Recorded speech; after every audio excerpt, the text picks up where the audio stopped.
Hi guys, welcome again in my channel. आइए आज आपके लिए जो टॉपिक लाया हूं वो स्ट्रेटेजिकल पॉइंट ऑफ व्यू से, सामरिक महत्व के दृष्टिकोण से बहुत ही महत्वपूर्ण है और वो है India China conflict. India China का जो बॉर्डर है, जहां पर टेंशन है, उसके बारे में हम आपके सामने आज उसका खाका या उसकी एक तस्वीर पेश करेंगे आप सबकी जानकारी के लिए। पहले हम हिस्टोरिकल फैक्ट्स आपको दे दें थोड़ा सा।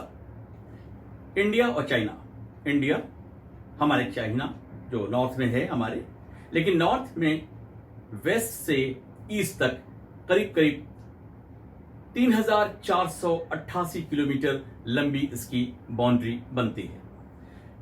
इसका हिस्टोरिकल जो ऐतिहासिक पहलू है वो हम आपको इस तरह से बताएं। शुरुआत होती है तिब्बत से। तिब्बत हमारे ठीक उत्तर में है। 1914 में ये तिब्बत आजाद था, लेकिन 1950 में जब चाइना ने इस पर कब्जा कर लिया, उसको अपने में मिला लिया, तो वहां विद्रोह शुरू हो गया और वहां पर धीरे धीरे लोग इसके अगेंस्ट होते गए। लेकिन चाइना ने पूरा इस पर अपना दबाव बनाए रखा। उसी समय कुछ सालों के बाद, कुछ वर्षों के बाद 1959 में वहां की धार्मिक गुरु, जिसको स्पिरिचुअल लीडर कहते हैं, दलाई लामा, 1959 में भारत ने उसे अपना शरणार्थी बनाया। एजाइलम के तौर पर उन्हें अपने देश में जगह दी। इससे चीन बहुत खफा हुआ, बड़ा नाराज हुआ, क्योंकि दलाई लामा का जो एक असर था उस देश में बहुत ज्यादा था, यानी तिब्बत में, और वो तिब्बत का एक बहुत बड़ा और बहुत मशहूर लीडर रहा है। भारत ने उसको अपने यहां जगह दे दी। इससे चाइना इतना खफा हुआ कि 1962 में अक्टूबर में भारत के ऊपर आक्रमण कर दिया, जबरदस्त अटैक किया। और जब उसने अटैक किया तो उसके बाद करीब करीब 1 महीने तक ये जंग चली।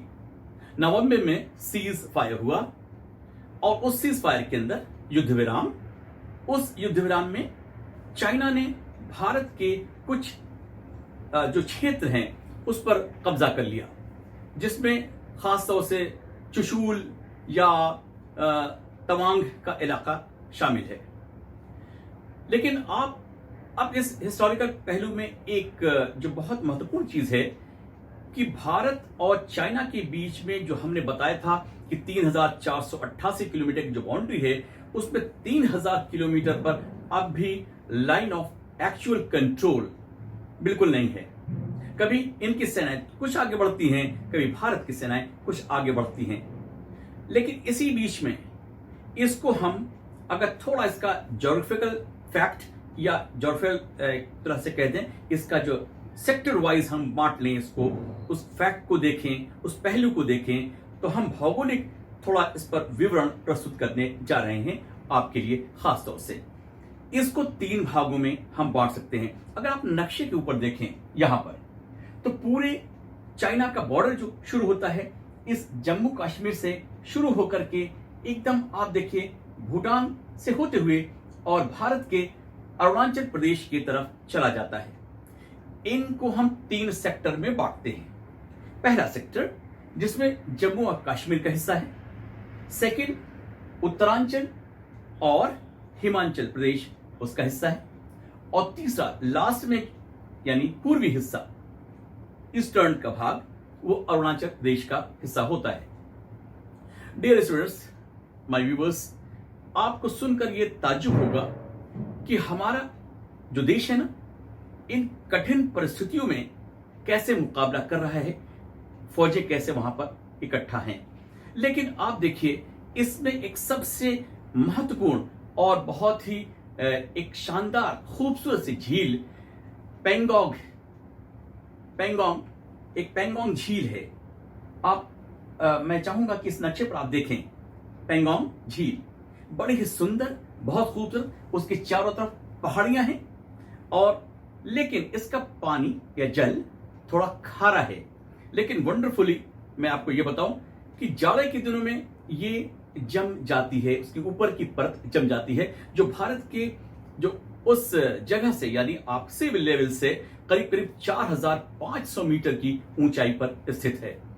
और ये करीब करीब 134 किलोमीटर बड़ी है, लंबाई इसकी है। बहुत सुंदर एक जगह है जिसका 2/3 हिस्सा चाइना के कब्जे में है और बाकी हिस्सा भारत में है। और अक्सर चाइना की चौकियां आसपास में बनने लगती हैं, भारत विरोध करता है और कभी कभी आपस में टकराव या कॉन्फ्लिक्ट होता है। नाउ अब देखिए, हिस्टोरिकल फैक्ट के बाद मैं आपको थोड़ा सा यह भी बता दूं कि इसका जो विवाद है उसके कारण क्या है। अगेन थोड़ा सा हिस्टोरिकल और ज्योग्राफिकल दोनों साथ साथ हम लेके चलते हैं। यहां पर देखिए विवाद के कारण क्या थे और क्या हैं प्रेजेंटली। तिब्बत सबसे बड़ा कारण है। आप जानते ही हैं कि तिब्बत को समर्थन भारत की ओर से है और चाइना कभी नहीं चाहता है कि उसको समर्थन दिया जाए। वो हमेशा ही भारत के इस रवैये के खिलाफ या विरुद्ध रहता है। अक्साई चीन लद्दाख में एक जगह है, बॉर्डर पर पड़ता है। वहां पर सड़क निर्माण जो हो रहा है, उस सड़क निर्माण की वजह से जो रोड बना रहा है चाइना, उससे भारत का जो सामरिक जो स्ट्रैटेजिकल डिसबैलेंस है वो हो रहा है। उसमें हमें देखना होगा कि उस सड़क का निर्माण उसने किस पर्पस के लिए किया है और वहां पर उनकी फौजें आ गई हैं, वहां पर उनकी फौजें जमा भी रहती हैं। सड़क का यातायात का निर्माण होगा, यातायात बहुत अच्छा जब हो जाएगा तो जाहिर बात है उनकी सेनाएं और भी कायदे से आ सकती हैं। अरुणाचल प्रदेश, ये तो आप जानते हैं कि अरुणाचल प्रदेश हमारा एक राज्य है और कमाल की बात है कि चाइना ये कहता है कि सारा का सारा अरुणाचल प्रदेश ही उसका है और वो अरुणाचल प्रदेश के अंदर 58 किलोमीटर से ज्यादा वो घुस आया है अंदर। उसने वहां मैकमहन लाइन को एक्सेप्ट नहीं करता, मैकमहन लाइन को वो इनकार करता है, कहता है कि हम इसे नहीं मानते हैं। और जब अरुणाचल प्रदेश के पास में भारत ने वहां पर एशियन बैंक से लेकर के जल विद्युत परियोजना का आगाज किया, उसका शुभारंभ किया, जब उसका इनॉग्रेशन करना हुआ उसको, तो आपको पता है चाइना ने कितना विरोध किया इसका कि एशियन बैंक से वो पैसे न निकाल पाए इंडिया, क्योंकि उसे यह समझ में आ रहा था कि इंडिया इसके आगे बहुत आगे निकल जाएगा इस परियोजना जो जल विद्युत परियोजना है। अब देखिए ब्रह्मपुत्र बहुत बड़ी रिवर है, बहुत विशाल नदी है जो हमारे भारत के उत्तर पूर्व से होकर के बहती है। तो चाइना का जो बॉर्डर का हिस्सा है उसके ऊपर कई जगह आप ब्रह्मपुत्र देख सकते हैं। यहां पर ब्रह्मपुत्र के पास में आप देखें तो ब्रह्मपुत्र नदी का जो हिस्सा है, बहुत सी जगह पर चाइना ने बांध बना दिए हैं। जब बांध बना दिए हैं तो बांध बनाने के बाद कभी कभी पानी जब एक साथ कभी छोड़ा जाता है तो हो सकता है भारत में एक बैग से ज्यादा बाढ़ की पोजीशन, फ्लड की पोजीशन आ जाए और हमारे आसपास के गांव बह जाएं, तबाह हो जाएं। तो ऐसी परेशानी आ सकती है भारत के लिए और साथ साथ उसके लिए वहां पर एक सिस्टम जो है, उसके विकास का जो सिस्टम है वहां ज्यादा हो जाएगा। डोकलाम, ये आज अभी कुछ दिन पहले, कुछ महीने पहले ही आपके सामने एक करीब करीब 60-70 दिनों तक ये लड़ाई भारत की और चाइना की हुई थी, जिसमें डोकलाम की स्थिति हम बता दी, भूटान के बॉर्डर पर है और लेकिन ये मसला भूटान और चाइना का है, लेकिन चूंकि हम उससे सटे हुए हैं इसलिए वहां पर ये भारत कंसर्न होता है, उसका संपर्क स्थापित होता है और इसलिए डोकलाम की स्थिति बड़ी ही क्रूशियल है, बहुत क्रूशियल है। इसलिए डोकलाम की जो स्थिति है वो थोड़ा सा उसे श्रूडली यूं कह लें, बहुत ही पॉलिटिकली सूझबूझ के साथ थोड़ा 60-70 डेज का जो ये लड़ाई थी उसे कंट्रोल किया गया। एक चीज और मैं बता दूं आपको, यहां पर डोकलाम में जो सड़क का निर्माण हो रहा है वो चाइना ने जहां जहां सड़क का निर्माण किया है, चाइना अपने को आगे बढ़ाता जा रहा है पूरे जगह पर, वेस्टर्न सेक्टर में, मिडिल सेक्टर में और ईस्टर्न सेक्टर में। हर जगह जो उसका अप्रोच है वो लास्टली वो करके पूरे सीमा को वो पैक करता जा रहा है, सीमा की अंतिम छोर को स्ट्रॉन्ग करता जा रहा है। इस मामले में मैं चाइना की जो चालाकी है उसको बताना चाहता हूं कि वो साम्राज्यवाद की जो स्थिति है, हमेशा उसने एक्सपेंशन किया है, लड़ाइयां लड़ी हैं, कई द्वीपों पर कब्जा किया है। सैकड़ों साल का उसका इतिहास है कि उसने आसपास के देशों पर कब्जा किया है, लड़ाइयां लड़ी हैं। वही मेंटेलिटी, वही मानसिकता वो भारत के साथ भी करता है, ताकि वो आसपास के इलाकों को अपने कब्जे में रखे। व्यूअर्स, एक चीज कहीं आप भूल न जाए और बड़ी इंपॉर्टेंट चीज है, वो है इंडिया के नॉर्थ में जो चिकन नेक एक कॉरिडोर है जो करीब करीब 22 किलोमीटर चौड़ा है।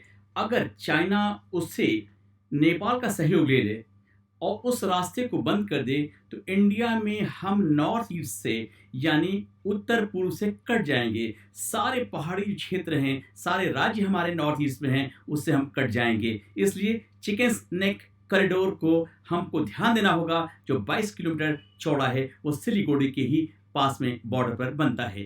तो my very nice and very good viewers, मैं साथ में आपको बस एक बात के लिए कहता हूं कि हमारा चाइना का जो बॉर्डर है और इंडिया का बॉर्डर है, ये सब पास में जब तक कि हम सब मिलकर के कूटनीतिक तरह से हल नहीं करते हैं, उसमें दोनों देश का नुकसान होगा।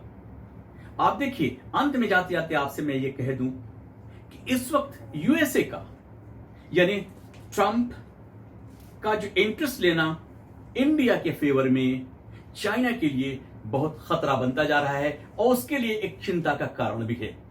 लगातार यूएसए भारत को दोस्त या साथी समझ करके साथ दे रहा है और चाइना बिल्कुल इसके अगेंस्ट होता जा रहा है। इसलिए कशीदगी या एक तरह से जो दोनों के बीच में मनमुटाव है वो बढ़ता जा रहा है। इसलिए हम इस मनमुटाव को दूर करने के लिए हमें पॉलिटिकली या एक तरह से राजनीतिक सूझबूझ का एक दखल देना पड़ेगा, अपना साहस दिखलाना पड़ेगा, अपनी हिम्मत दिखलानी पड़ेगी, अपनी सूझबूझ को दिखलाना पड़ेगा। तभी हम अपने बॉर्डर को सेफ रख सकते हैं और हम अपने विकास की तरफ आगे बढ़ सकते हैं। Thank you very much listening by this video and I hope that next video I will be coming with the next video. तब तक के लिए बाय बाय।